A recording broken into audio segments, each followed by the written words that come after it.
Madame, mademoiselle, monsieur, bienvenue à Metro News. Voici les principaux titres qui seront développés aujourd'hui.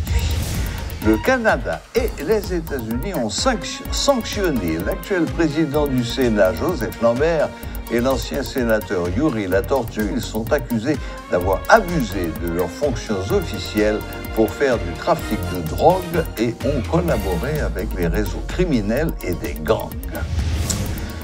Vers la reprise du terminal de Vareux, le chef de la PNH, Franz Elbé, félicite les agents de la réussite de l'opération menée cette semaine.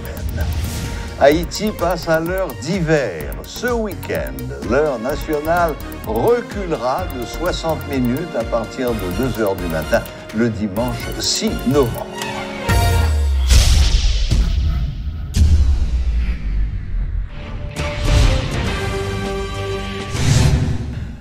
Les États-Unis et le Canada sanctionnent le président du Sénat, Joseph Lambert, et l'ancien sénateur Yuri Latortue.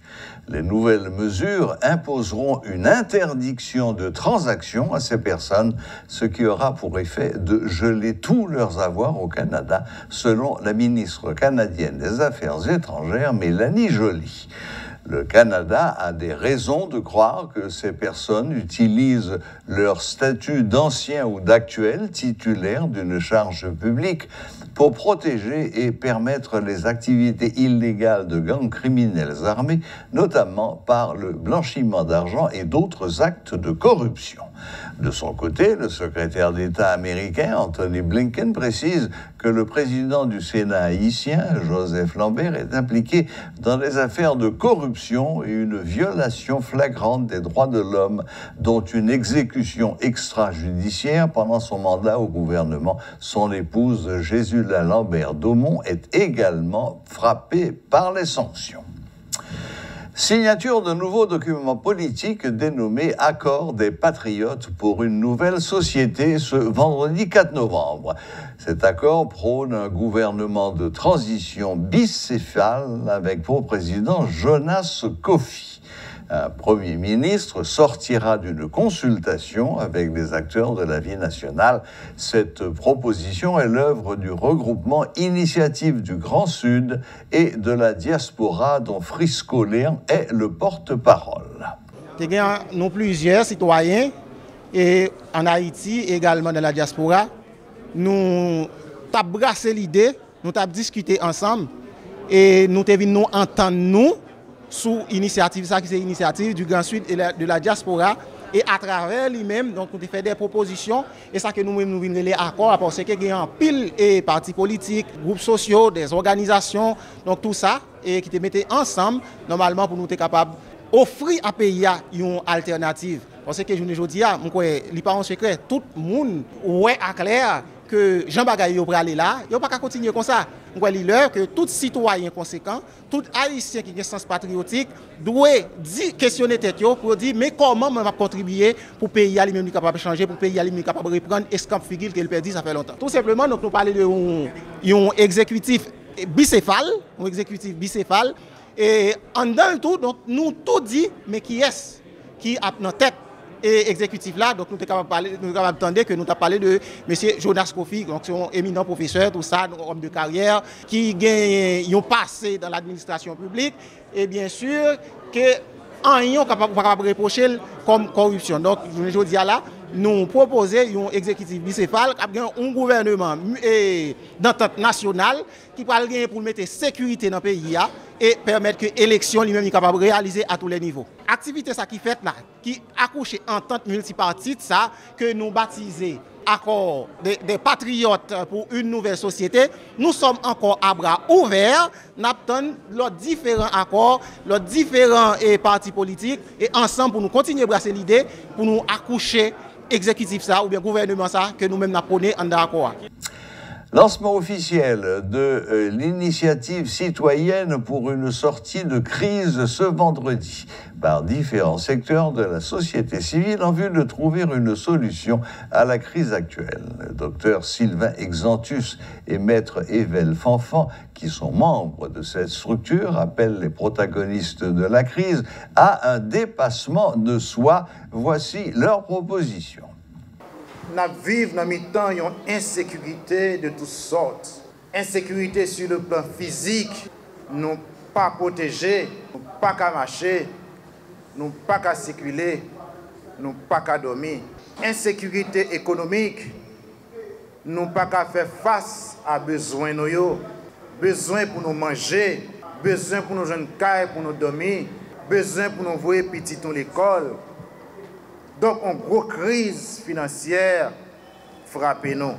L'école et l'université fermée, ça signifie devenir une nation bloquée. Et nous venons devant comme étant des patriotes, gens qui remet la nation ça, pour nous adresser un message direct à gens qui sont en position de responsabilité pour aider le pays à dans salier là. Nous venons pour nous parler direct à chef politique pour nous dire les mettre en position de responsabilité c'est pour être capable de conduire la nation dans la bonne direction et que aujourd'hui nous fait appel à leadership si une nation a un problème une responsabilité directe leader politique pour yo chita et ouais ensemble qui solution capoter à problème yo. Nous venons aujourd'hui pour nous interpeller, pour nous faire appel à leader politique yo, à classe politique là, à classe économique là, à élite yo que au besoin mettre fin à souffrance peuple haïtien pendant que a chita ensemble pour envisager une solution consensuelle.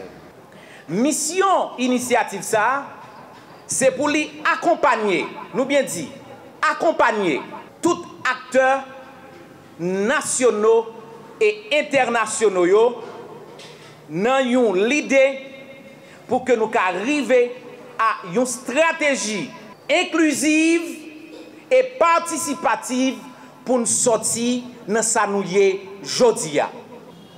Initiative ça, li gen là-dedans pour lui rencontrer, en tout premier lieu, le Premier ministre Ariel Henry, avec tout acteur clé pouvoir central là.